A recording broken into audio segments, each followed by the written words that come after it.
Get ready to take a flamethrower to the official narrative and learn what the elites don't want you to know. You're listening to The Tom Woods Show.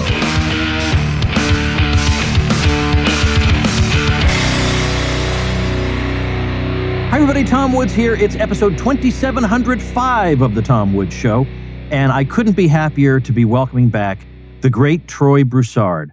And this is a guy who's kind of done everything. I bring Dominic Frisby on. He's done everything. He hasn't done half of what Troy's done. So you would think being a Navy nuclear engineer would just about do it, but he's been a real estate developer. He's bilingual. He speaks Portuguese. He's the owner of numerous companies today. I happen to use one of them. One of his companies powers the mobile app for the Scott Horton Academy as well as for my School of Life. He has an email autoresponder service that, unlike MailChimp and some others, doesn't peek through your email and see if they should censor you or not and kick you off the platform because you talked about the wrong thing. I mean, he's a hero in one area after another.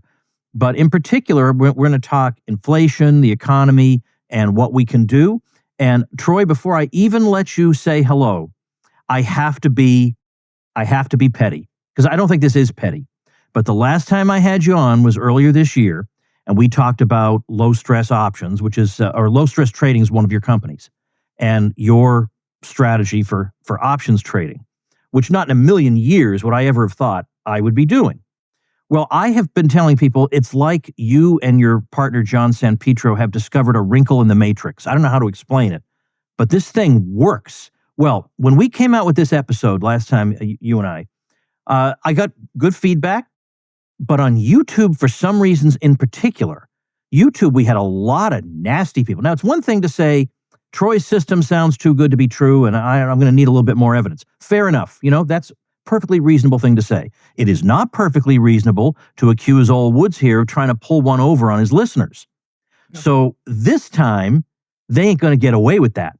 Because since the last episode, I now have hundreds and hundreds and hundreds of my people who are in the program, who sing its praises, who know it works. They know it works. Great. Yeah. They're doing great. I call them the Woods Caucus.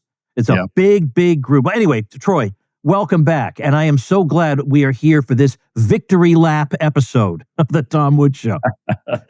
Well, it's funny because we knew this was going to happen. Of course. We knew it was going to happen. I don't think either one of us expected people to be so rude, but no. You know, that's the way it is. I get it. And I actually have quite a bit of empathy for it because I understand that there's so many things in the financial space that have taken advantage of people that I really do have empathy for that. And, you know, when I first started trading, I fell victim to a lot of that stuff. And I don't like using the victim word, but I mean, I made conscientious decisions, but I went down the path of several different programs that didn't deliver. Now, I always look at the flip side of it. I always look at it as, okay, I didn't get the full value that I paid, but I find a way to learn from it, right? And I take the positive out of it. But I understand people being jaded and cautious, right? That's totally cool. But you know, it's kind of like the whole political front. You still got to be reasonably good humans to one another, right? Yeah. And we seem to have lost track of that on the political front too. But hey, that's another topic, Tom. That's right. Well, we'll come back to this in a few minutes. I just, not that anybody needs to know the details, but I just got out of the shower and it's not quite cool enough in the office yet. So try to cope with that. But anyway, we're going to come back to I woke up this morning with a sore throat, and I'm going to be pounding water to keep my voice from going cracking. All right. Out. Well, you and I are quite a pair then. Yeah. But I want to start off talking about, first of all, I want to talk about the Fed and inflation for a minute. As I say, though, before I do that, I want to say I hold an annual conference called my Unconference. And at this one I had last month, about a month and a half ago. And I took a gamble there, Troy. I took a gamble at that conference. I stood up and said, by the way, how many people in this room, stand up if you joined low stress options through me? Stand up, please. Now, I don't know who these people are. How would I? You know, I don't know which ones joined. So a bunch of people stood up. And I said, now, if you think that's a bad program and you're sorry you joined, please be seated. Nobody moved a muscle.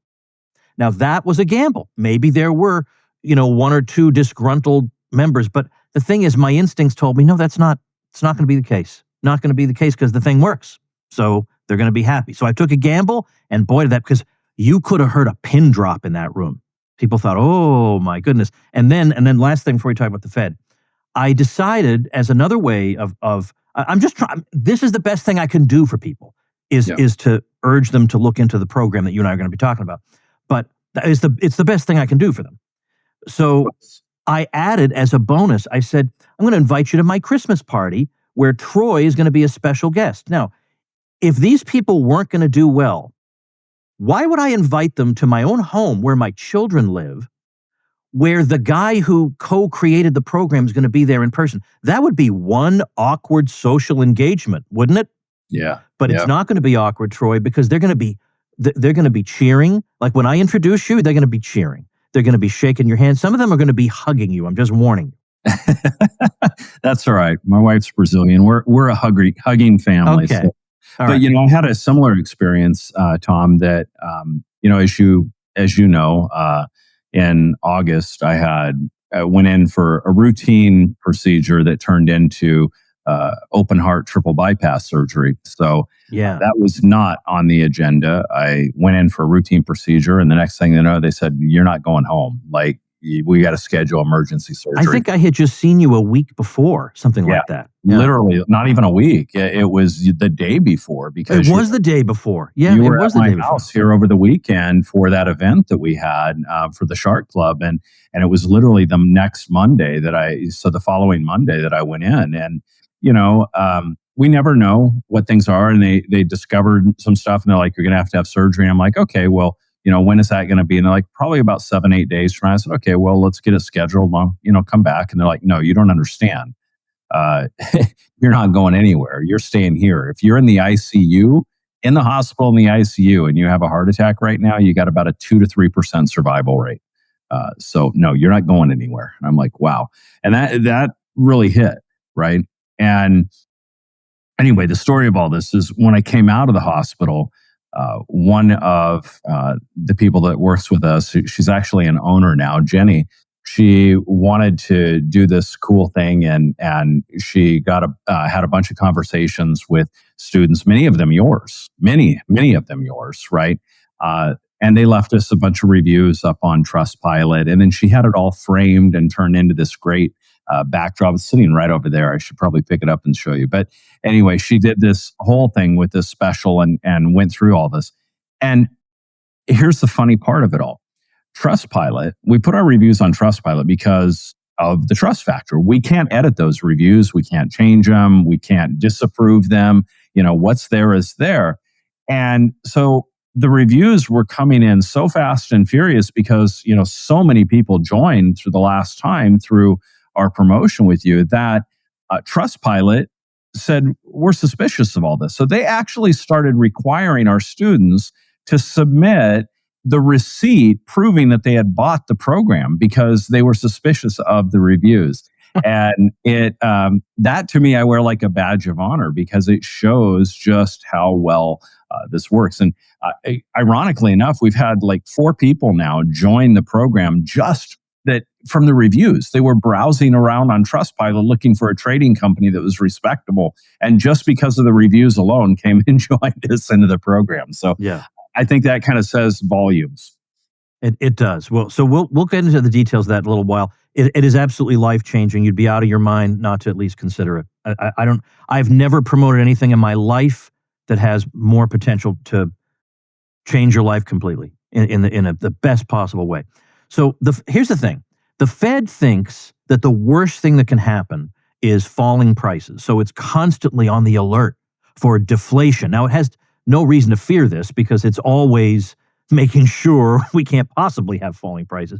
But they've led us to believe that this is like Godzilla, if prices fall. Now, prices fell through most of American history, and we're all still here. They were falling at a time when the United States was becoming the greatest industrial power in the world. But so in order to keep us from this allegedly terrible outcome, and I might add in parentheses, by the way, Bitcoin is a quote-unquote deflationary money, and it's doing pretty well. But leave that aside. In order to avoid this alleged problem, they have this target we're going to try to shoot for 2% inflation a year. So that's when they have a good year. They're going to keep it to 2% because they think it's good. If we had 1% or 0 or negative, this would all be bad. We need the central planners to give us 2% inflation.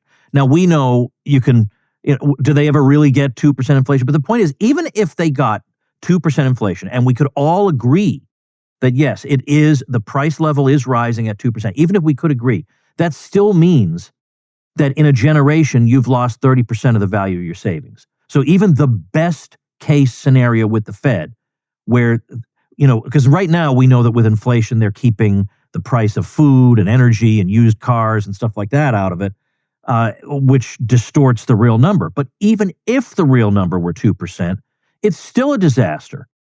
So people now, it makes people feel like, well, even just to break even, now I have to go figure out what I'm supposed to do in the stock market. Yeah. It's really just a shell game. And I think the one thing that we can absolutely assuredly say at this point, and it's not even about, picking on Powell, although he's an easy target, but any of the Feds before him, it's the same thing. None of them have been right. They've never got it right. They're always reactionary. They're always trying to manipulate stuff. And why do we even need it?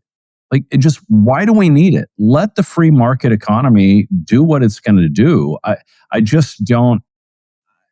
don't see the whole need for it. And it's such a massive shell game. Just the fact that we use the term inflation as if it's some kind of fixed thing is the biggest shell game of all. I don't even think most people realize that there's no such thing as inflation. It's a formula. The word inflation is a formula that's derived by an ever-changing definition of CPI. And whenever they want to manipulate the inflation rate, they just change the components of the formula to alter it, right? And so, what is the real inflation? It's certainly not what the government tells you. And I don't know what it is. I mean, if you ask a whole bunch of economists, you'll get a lot of opinions. Some will range in the 6% range. A lot of them are in more the 8 to 10% range. Some of them are, say, 12%. There's a wide spectrum of there, but it's certainly not 2%. That's the only thing. It's kind of like the news on CNN, right? You don't know what the narrative is, but whatever they told you is not the truth. Yeah. You got to go figure it out from there. You got to figure it out. Well, and I might add, by the way, that there is a certain sense in which each one of us has our own individual inflation rate, because when prices go up, they don't go up evenly. Like, for instance, recently, books have gone up more than some other products. Well, if you're a nerd like me and you buy a lot of books, that means inflation hits you harder. Yeah. So meanwhile, they're trying to gaslight you into saying, well, there isn't really as much inflation as you're saying. Well, whether there is or there isn't, for me specifically, there very well could be, because maybe I consume the things that really have been skyrocketing. So it's a fiasco. It's a really interesting observation. And I actually did this in January of this year. I went back because I'm meticulous, right? I'm meticulous about tracking everything. And so I went back and compared what I was spending on my budget in this year in January compared to January of 2024. And for me, my personal inflation was about 17%. Now, I'm not saying that's normal, but just as you said, the things that I buy, the things that I consume, the things that I, spend on, skyrocketed. And, so it's a fun, I don't know if it's fun, it's a painful, but it's an interesting intellectual exercise to go through if you track your expenses well, to go back and compare and calculate your own inflation rate. Hey, everybody, this open enrollment, don't make the same mistakes again, agreeing to overpriced premiums and fine print that generate unpleasant surprises at all the wrong times. The Woods family ain't playing that game anymore. Affordable Care Act, come on. We ditched the old-fashioned way and embraced Crowd Health, the alternative to the crazy American health insurance world. With Crowd Health, we're talking health care for under $100. You get access to a team of health bill negotiators, to low-cost prescription and lab testing tools, as well as to a database of low-cost, high-quality doctors vetted by Crowd Health. And if something major happens, you pay the first $500 and the crowd steps in to fund the rest. And you'll be part of that crowd, a group of members just like you who want to help pay for each other's unexpected medical events. The system is betting you'll stay stuck in the same overpriced overcomplicated mess. And this year, it's even worse because most of the Affordable Care Act subsidies expire, which means your prices are going sky high. So this open enrollment, take your power back. Join Crowd Health to get started today for $99 for your first 3 months using code WOODS at joincrowdhealth.com. That's joincrowdhealth.com, code WOODS. Crowd Health is not insurance. Opt out. Take your power back. This is how we win. Joincrowdhealth.com, code WOODS. Hey, everybody, whether you're running a business or doing a side hustle, flipping real estate, or you're just sick of handing over half your paycheck to evil sociopaths, well, my friend Matthew Searsley helps you stay smart, compliant, and legally minimize what you pay the IRS. The state wants you to be intimidated, unsure of yourself, and unaware of what you're entitled to. Matthew cuts through all that to make sure you keep everything you can. And by the way, Matthew is one of us. He's been on my cruise. He's been at my murder mystery parties. He's in my elite mastermind. And he's been listening to the Tom Woods Show since episode 3. So you won't have to explain your feelings about taxes to Matthew. And Matthew's a tax attorney, not a CPA. And that means your conversations with him are protected by attorney-client privilege. Go to www.agorist.taxadvice.com/woods. That's AGORIST taxadvice.com/woods and grab your free Agorist tax toolkit. It's full of powerful tools and templates you can use to get your business in order, track your expenses, and reduce how much the IRS takes from you without crossing any lines. Again, that's agorist.taxadvice.com/woods. Take the first step to keeping what's yours. I want to tell you about a few things that I've tried over the years. Okay, so I've done a little bit of real estate because I actually bought an investment. I'm actually selling it in a few days. But I bought an investment property some time ago because I'm in Florida, and during COVID, half the world wanted to move here because you could have a normal life, So I've done that. I have done some investing in the stock market in the traditional sense, just buying some stocks and sitting there. So I've done a number of things. I have a friend who is a freak of nature, my friend Larry Lepard, who runs he manages a fund. And you always have the question with a fund, well, are you outperforming the S&P? Because if not, why don't I just invest in an index fund and be done with it? But the thing is, Larry is a freak of nature. And in just under 3 years, my money's gone up 147% with Larry managing it. And he's getting close to retirement, and he's ready to pretty soon, I think, give everybody their money and say, you're welcome. Yeah. But Larry is a very, very rare case.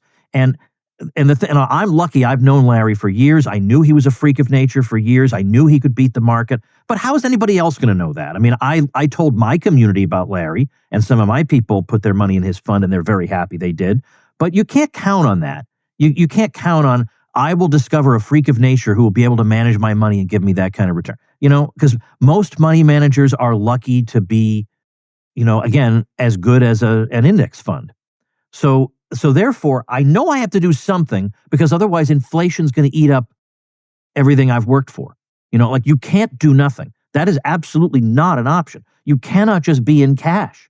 Or even with the rosiest Fed scenario, you lose 30% of it in a generation. That's the rosiest scenario. So you have to do something. But I don't really want to be in real estate, to be honest with you.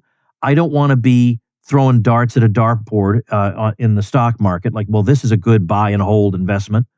So this is why I like what you do, because I feel like I have some control. Like I'm managing this, but I'm managing it according to a framework that I learned and that I feel comfortable with. Yeah. I think that the it's too good to be true thing comes up all the time, right? Yep. We always get that. And I think, cynicism, skepticism, I think it's healthy, right? Like, I think it's healthy. I know you had it when you first took a look at stuff that we're doing too, right? And Troy, I'll be honest with you, I would never, not an options trader, I might as well be a bullfighter. I mean, this is not anything I ever expected to do. I would never have joined it if it hadn't been recommended to me by somebody I knew wouldn't screw me. I know Ben Settle. Ben Settle's one of the, I don't know, I have a handful of people I've ever given a testimonial for. He's one of them. Like, he's revolutionized my life. And I thought, he's not going to screw me over to make a few bucks. That's just not happening. So I went ahead and did it. And thank God I did. Now I owe Ben even more at this point. Yeah. And, Ben's a gruff guy, but he's actually really, really a good guy when you get to know him. He doesn't let very many people into that inner circle. So I like to say, I think I'm probably one of about 5 people on the planet that's held his son. And his son always gets me on Marco Polo's, Uncle Troy? Uncle Troy? Oh, that's funny. But, the too good to be true kind of thing comes up a lot. And it's what I like to tell people, the simplest analogy that I can give. And, listen, options can be confusing. We don't make them confusing. We keep them super, super simple, right? And we don't teach about 90% of the stuff that you'll find in most trainings on purpose because it's just not necessary, right? Like our goal and objective is for you to be boringly profitable. Our goal is not to impress you with how much we know, right? And I think a lot of options traders are that way. They want to impress you by how smart they are. And I don't really care about that. I had a guy who is one of these people. And I have nothing against people who are day traders or they trade options their own way.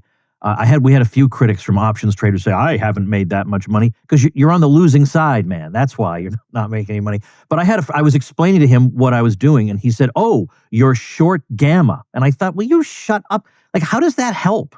How does it help to throw back at me some words that just make it cloudier what it is that I'm doing? Why are you talking like this? We try to avoid the techno speak, the Kamala word salad descriptions of options. We leave that for others. And, here's the thing. I've got the background. If I wanted to go into that, I could do that. My background is in nuclear engineering, right?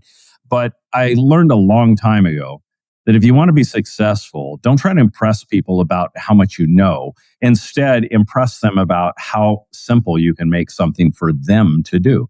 Yeah.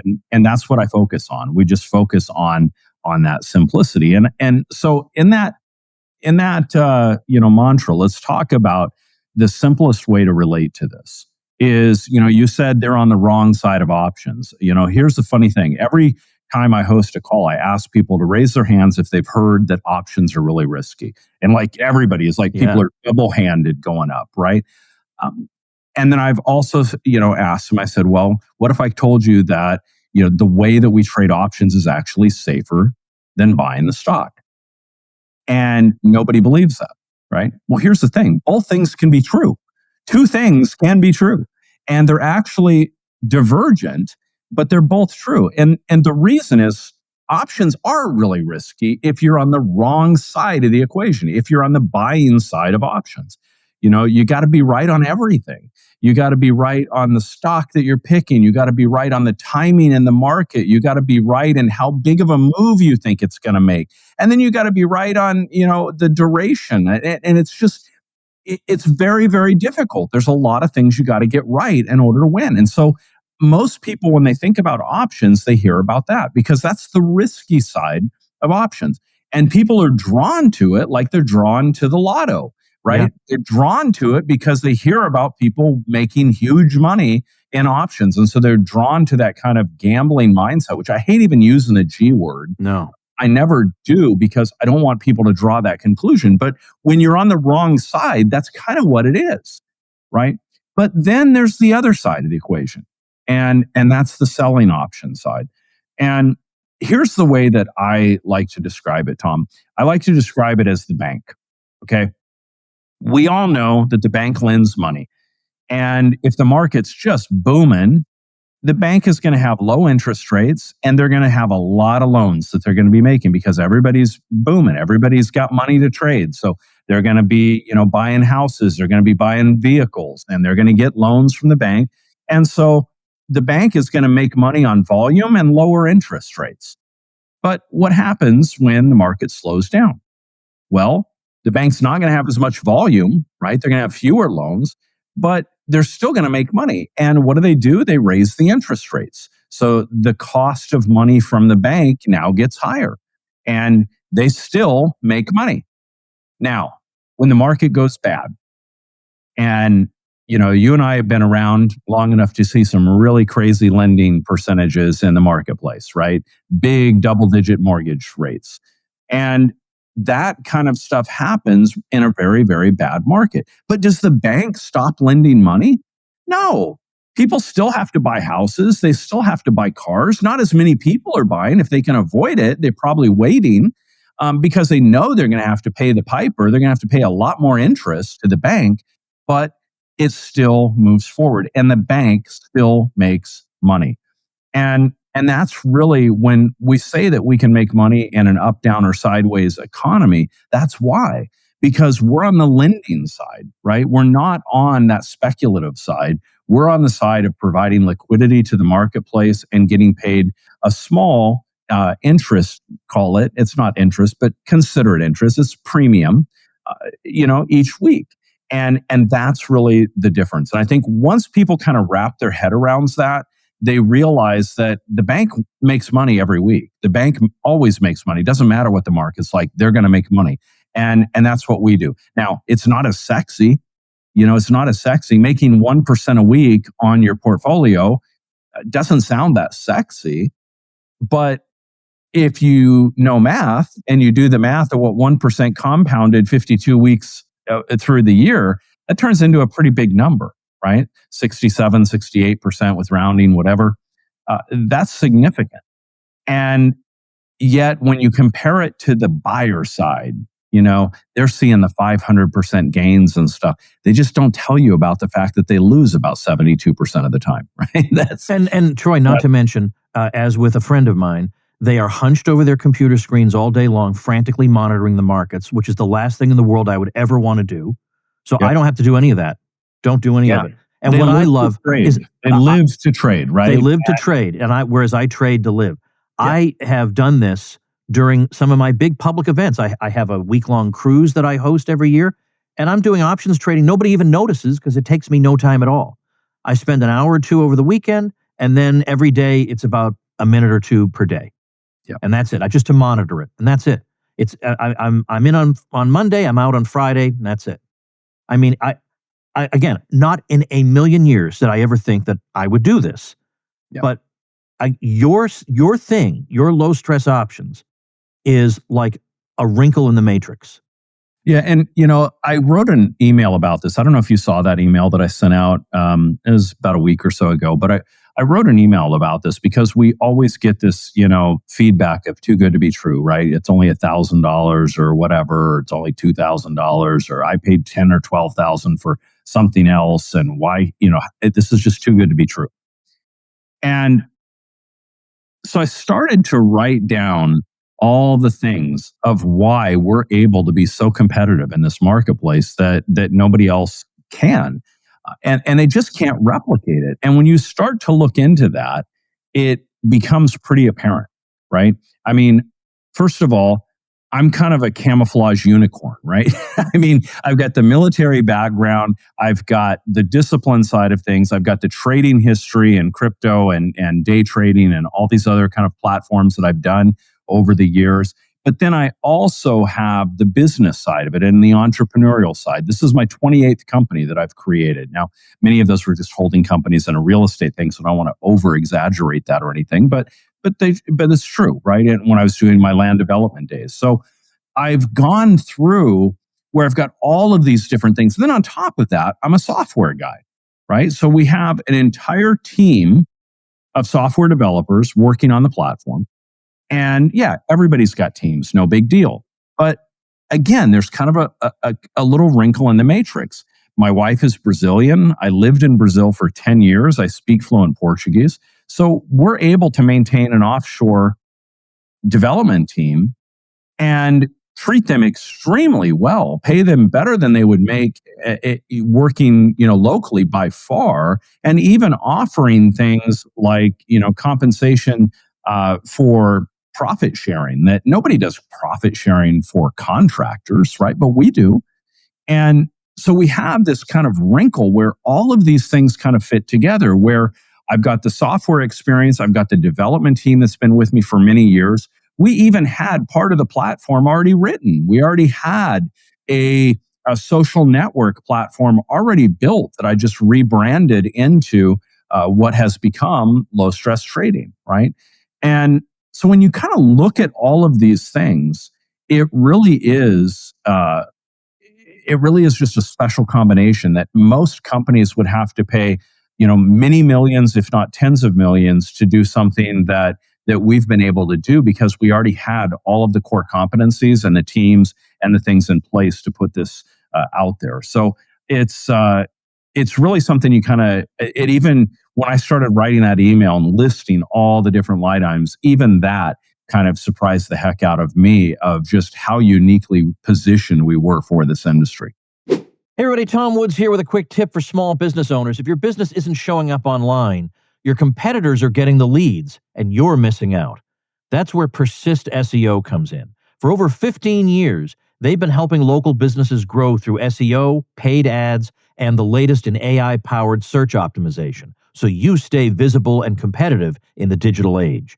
Whether you're in home services, legal, or healthcare, Persist SEO delivers real results without locking you into long-term contracts or overwhelming you with tech jargon. Visit ineedseo.help or call 770-580-3736 to schedule your free consultation. That's ineedseo.help. Easy to remember, powerful for your small business. Hey everyone, if you're like me, you've been watching the Fed inflate the dollar into oblivion while politicians bungle trade policy and rack up historic amounts of debt, and you're wondering how to protect what you've worked so hard to build. That's why I want to talk to you about Monetary Metals, a company doing something truly revolutionary with gold. We all know gold is a safe haven asset, but let's face it, most gold just sits there in a vault, not doing much. It holds its value over time, but it doesn't grow. What if I told you there's a way to not only own physical gold, but also earn a yield on it, paid in gold, every single month? That's exactly what I do with Monetary Metals. I lease my gold with them and earn an annual yield around 4% in gold, not in paper currency. I keep my ounces, and every month I get more. Think about it. You still benefit from any price appreciation, like what we've been seeing in 2025 with gold pushing past all-time highs, and you also get paid more ounces of gold along the way. That's what makes this model so exciting. It's a genuine breakthrough. For the first time in decades, gold is functioning as a yield-bearing asset, just like in the classical gold standard days. The Fed can print dollars, they can't print gold. It's time to start growing your wealth in ounces, not just hoping for the best with fiat. Go to monetary-metals.com/woods to learn more and see how you can start earning a gold income too. That's monetary-metals.com/woods. I know that at least one of your children has been involved learning how to do this. And my 15-year-old daughter, Elizabeth, has a custodial account that I manage for her. But the way a custodial account works is that it automatically reverts to her when she reaches a certain age. It differs from state to state. So first of all, I might add, by the way, in parentheses, this also tells you something about the alleged riskiness here. Why would they let you do it in a custodial account for children, which is heavily scrutinized? That's one thing. Well, I even have a custodial Roth IRA. Yeah, that's what I heard you saying. And that's even more scrutinized because, first of all, to get a Roth IRA, you have to have income. Well, my son, since age 8, has been working for me in the company. I pay payroll taxes on him on the company. He is a 1099 employee, files an income tax return every year. So does my daughter and my other daughter and son. And so when you go to that level, right, to get a Roth IRA retirement, it's the single hardest thing to do and trade options on in a custodial level. And yet, the way that we teach this framework, it uses the most basic form of options that's approved even in a custodial Roth IRA. So yeah, it's really kind of intriguing. Yeah, the level of approval you need is literally level 0. There is a level 0. So again, these are some of the things I wish I could have said to the jerks and the YouTube. I just couldn't bring myself to look at them. Skepticism I get. But being a jerk, well, that's I can't really tolerate that. Well, so Elizabeth is doing well.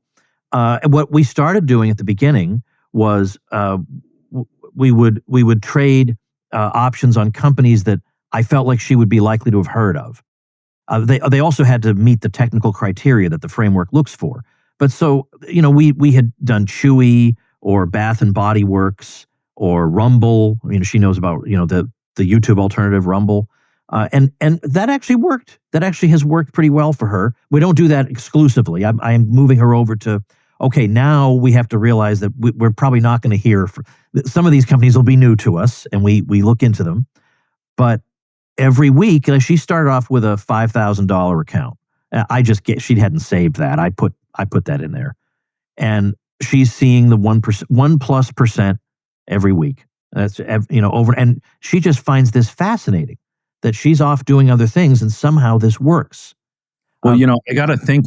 I have to actually thank all of the trolls from the last episode, because we did something very unique because of them. Oh, we did the 5K challenge. Yeah. Yep. So we took that. We did a 12-week challenge where I started a brand new account with $5,000 in it, and I traded everything in front of everybody the whole way through.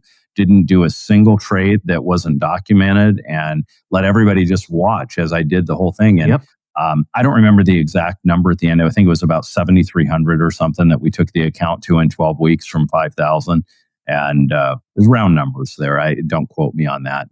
But it was in the 7,000s. And, that's, it's like a 40% jump in the account in 12 weeks time. Right. And it was cool because like you, I felt bad for you because people were being rude in the comments, and I was trying to, reply. And I don't know what it is with YouTube and their algorithm, but they wouldn't approve a lot of my comments when I would reply. And I'm like, all I'm doing is, replying to a comment, but they wouldn't do it. And I was being very professional. I wasn't trolling at all. I was just, explaining to them maybe perhaps a different way of thinking about it. Right.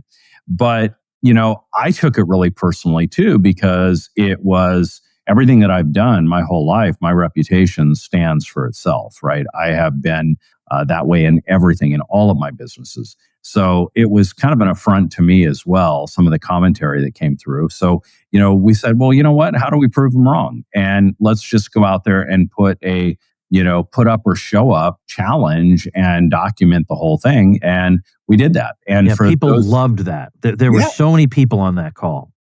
And week. I know what's going to happen. I can tell you right now, you know what the comment's going to be to this? You know what the comment is when you post this on YouTube? Well, if it's so good, then do it for free and put it in there. Yeah. Okay, that's loser talk. That is flat out loser talk.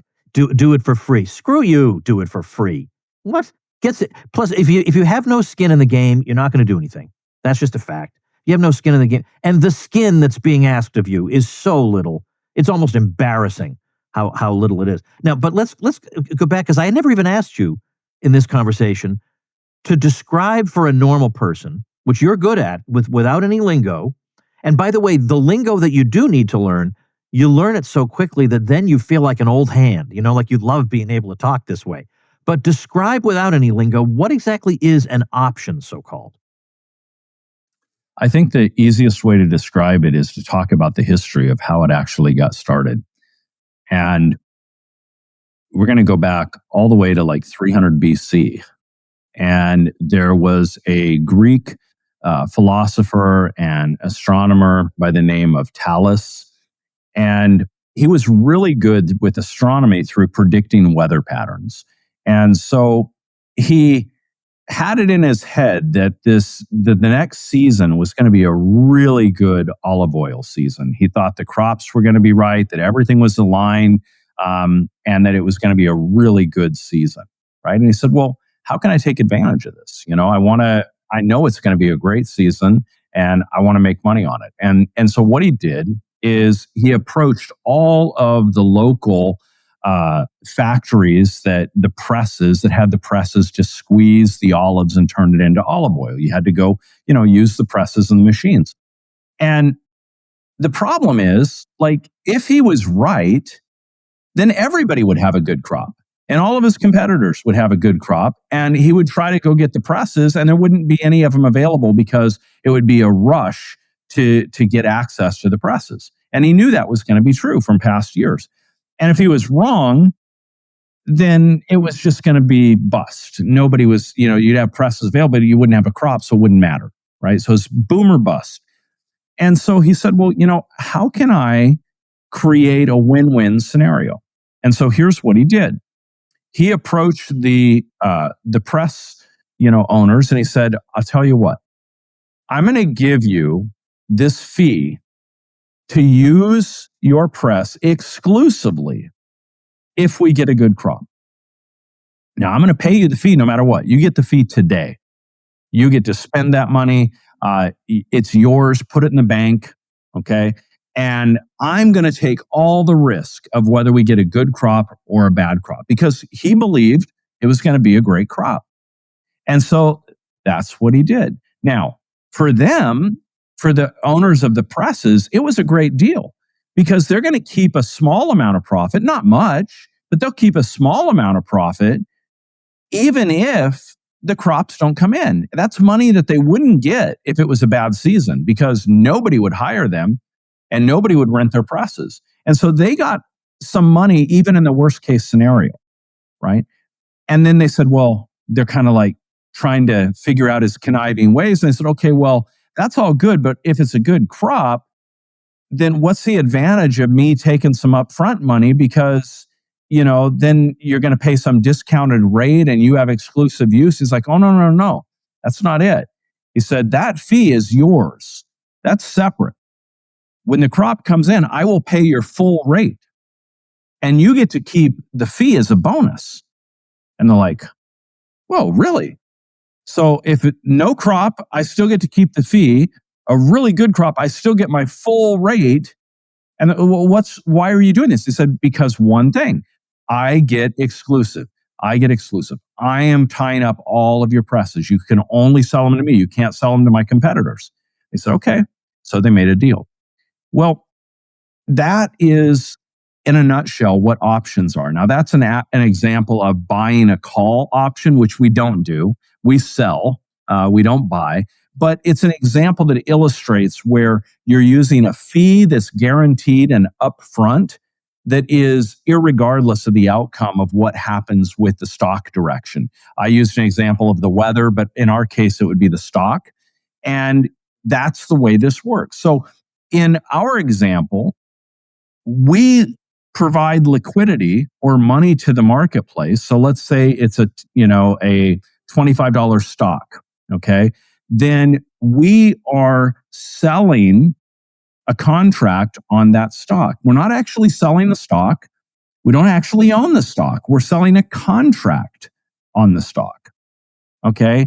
And that's the way that the options works. It creates this leverage where we can trade the contract without actually having to trade the underlying stock. In most cases, if we get assigned, then we'll take the stock. But think of it like with an apartment. And let's say I know somebody that owns an apartment and they're going to sell their Cocoa Beach oceanside apartment, but they haven't put it on the market yet. They don't like dealing with realtors. It's kind of a pain in the neck, but they told me they're going to sell this apartment. And I said, well, I've got some friends. If I find somebody, will you give me a fee to sell the apartment instead of paying a realtor? And they're like, yeah. Okay, now I come into this. I don't know anybody that wants the apartment, but I know some friends and they may want some. And so if I've got a fee negotiated with this guy to sell his $1 million apartment and I get a $25,000 finder fee, well, if I find somebody and say, look, if you give me $5,000, you can take this deal and I'll connect you and you guys do the deal. I just take $5,000 out of it and you keep the other $20,000 and you go execute it, right? The contract itself, not the apartment. I have a contract for $25,000 to sell the apartment. That contract, I was able, without doing anything, to just flip it in that situation and make $5,000 selling just the contract, selling the access. And that's where the leverage is. And that's what options do, is you're trading on the contract of a price of stock and when it expires without actually normally having to even own the stock unless you're assigned. I want to, before we say anything further, point out that the week of, we're recording this in 2025, the week of November 3rd, so 3rd, 4th, 5th, 6th, 7th, every weekday that week, Troy and I are doing a live call. Bring your questions, bring your skepticism, anything you want to do. Try to break it. Try to break the system, or just come and learn and listen. It'll be fun. I'm hereby inviting those of you who are in the program. I want you to come too. And let people know how it's worked for you. I have absolute confidence in that. And all you have to do to register to be at that call, or any one of them, or all of them, or whenever you can, is tomwoods.com/Troy, because Troy Broussard will be there with us. So tomwoods.com/Troy. I want to share a few things. Now you guys, you have your testimonials on Trustpilot, and in a way, it's good that Trustpilot is now demanding that people. Oh, I'm happy they do. Yeah. I want them to put as much impediment there as possible, because if they're doing it to me, it means they're doing it to my competition too. And But it also makes the testimonials more valuable. Absolutely. Absolutely. Yeah. But see, I'm different. I started noticing in the community. So inside the membership, there's a forum, and I started noticing how many people were saying, okay, here are my results. I joined through Tom Woods, and here's what happened. And there was so many of them. I mean, that I couldn't keep track of them. Thankfully, there's a handy search function. So I typed in my own name, and it's just, so I accumulated about 17 pages worth of testimonials I did not ask for, but that people felt like they just needed to give to me. So is it okay if I read a few of them? I want to read a few. Yeah, absolutely. So this one just came in. The woman said I could use her name, Mary Lemke. I'm a homeschool mom, left the workforce 20 years ago to stay home with our 3 children. My parents both died fairly young, leaving me some inheritance. I've been glaring at that money in CDs for a few years and now found a way to implement it in LSO. I brought on board my sister-in-law, who, as a farmer's wife, needs an income to pay for her health insurance. I also brought on board my friend who needs to stay home with her special needs son. She's been praying for a way to make extra income. I'm in my 11th week of trading and passed 5K in earnings on Friday. This changes our future. I joined only because of your recommendation and hearing about it from others in accountability groups. Those are groups in my school of life where they're all saying, yeah, it really does. Turns out it works just the way Woods said. I turned your community onto privacy mode, which means that the last initial is always, we have the first name and the last initial for privacy purposes. So Tim P is welcoming a Jamie M who thanked me. And Tim P says, I joined through Tom Woods too, way back in early April. You won't regret this. I started small because I needed to prove to myself and my wife that this works. Now I've earned almost $4,000 in premiums and have a plan in place to retire in the next few years when I'll be in my early 40s. Can't get much more life-changing than that. Learn and follow the framework. It'll change your life too. Then Max M, you might see Max a lot. He's very enthusiastic. He says, welcome to the club. I'm another Tom Woods follower. I jumped as soon as I heard the episode with Troy, because if Tom is insisting on us doing something, there must be some reason. I'm now up to 458 trades, no losses, premium. I am not even sure how to count, but I am averaging more than 3K per week. Life-changing, as I'm sure you're starting to see. Just one more. Again, these are random. I picked these at random. There are some that are much, much better than these. I crossed over 5K starting my 9th week trading LSO. Currently sitting at $5,310 profit.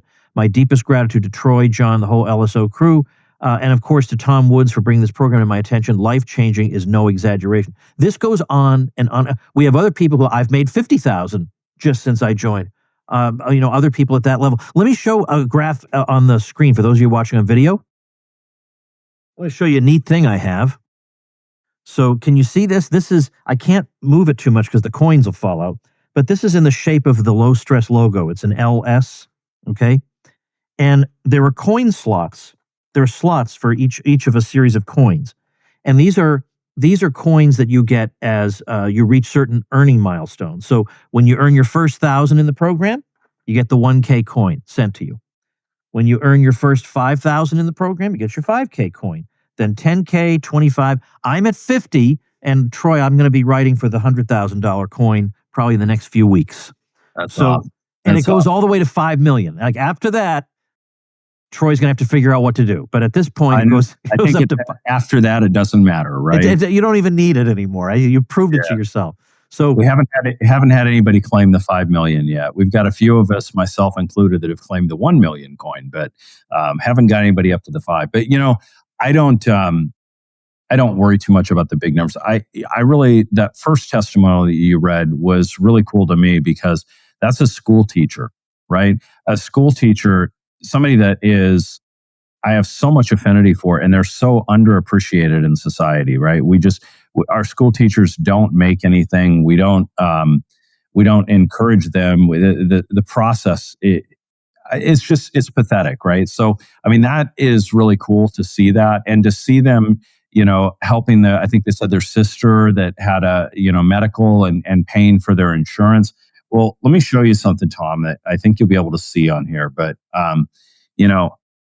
that's what a triple bypass goes for. That was... For those of you not watching, I'll read the amount. It's $462,381.33. Yeah. Yeah. So, that is what I'm dealing from a month ago. And so when somebody talks about health insurance, trust me, I get it. Now, I don't know that I'm not going to have to pay all of that. I don't know how much. We're still negotiating with insurance and whatever, but I already paid $36,000 just for the insurance premiums. And then I paid another $18,000 for the out-of-pocket before they would even schedule the surgery. So I'm already in that, and I'm likely going to have to pay another 20% or another $95,000 or so for the remaining. So this is paying for the best premium, policy that I could get, a Blue Cross PPO. So when somebody talks about insurance, when somebody talks about inflation, trust me, I get it, and I feel and empathize for that journey. And to me, this is so empowering to be able to create your own independent income that allows you to kind of opt out of some of that drama. There's a lot more that we could say, Troy, because we could talk about, because I know you have favorite stocks that you like, that you might actually buy and hold for a period of time, even though it's not the strategy that we're talking about here. I know we could talk about Tesla all day. We could talk about AI all day. You just did a fantastic episode with my good friend Brian Moody, who's who's in the financial world and whom I introduced to this program and said, you of all people need to be in this thing. And now he's like singing the praises of it almost as much as I am, or maybe even more. But I want to make this manageable. So tomwoods.com/Troy. That's what you should do. Come to one of the calls, come to all the calls, come to ask a question, or just sit there and listen. Whatever you want to do, I'm going to invite some folks to come and share their experiences. We'll get all those questions answered. Well, does this work only in a strong market? Does it with options, unlike what Troy disparagingly calls the buy and hope strategy? You can earn money in options whether the market is up, down, or sideways. Obviously you do better when it's up, or you might do even better when it's sideways. Yeah. But still, actually, best market. Yeah, that is the best. I thought about that as I was talking. That is I want it to kind of go like this. Then it's great. Yeah, so it's something that we go into. I want to make sure people understand on these calls. These are not sales pitch calls. Not at all.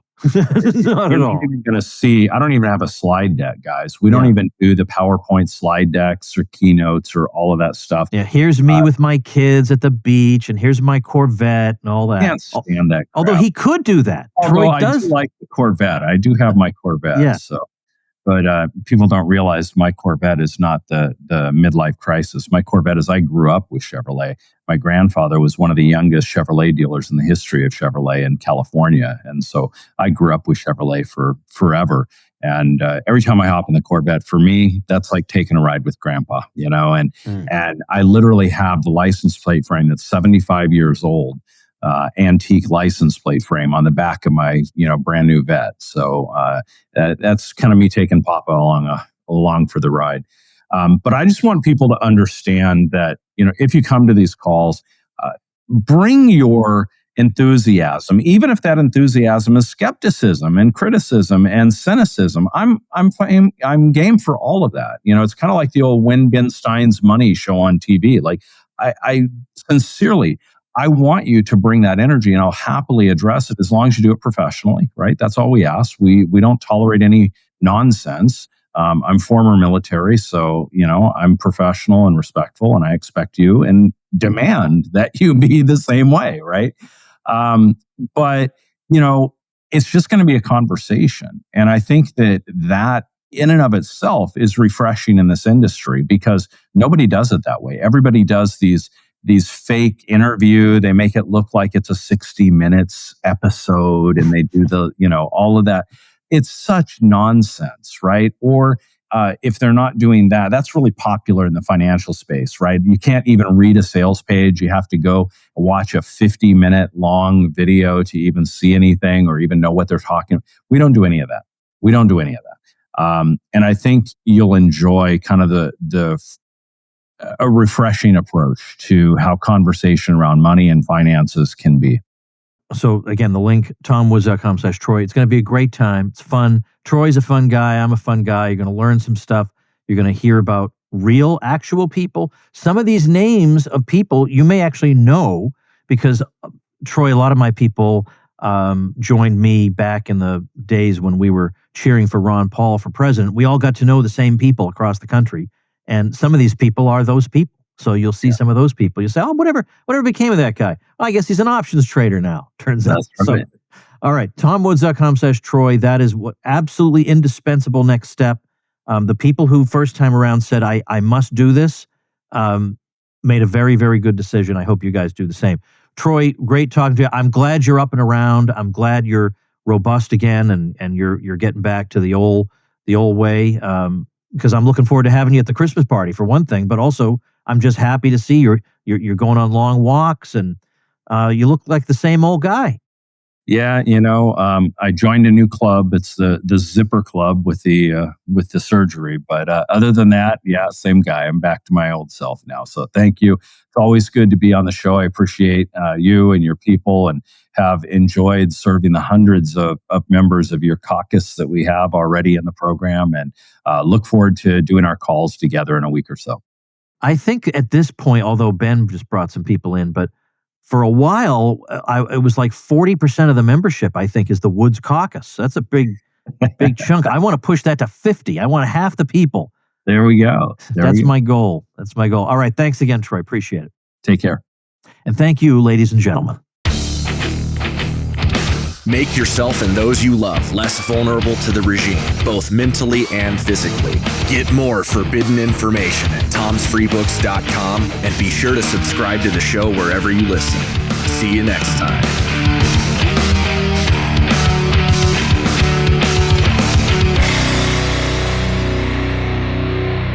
Like the sound of The Tom Woods Show? My audio production is provided by Podsworth Media. Check them out at podsworth.com.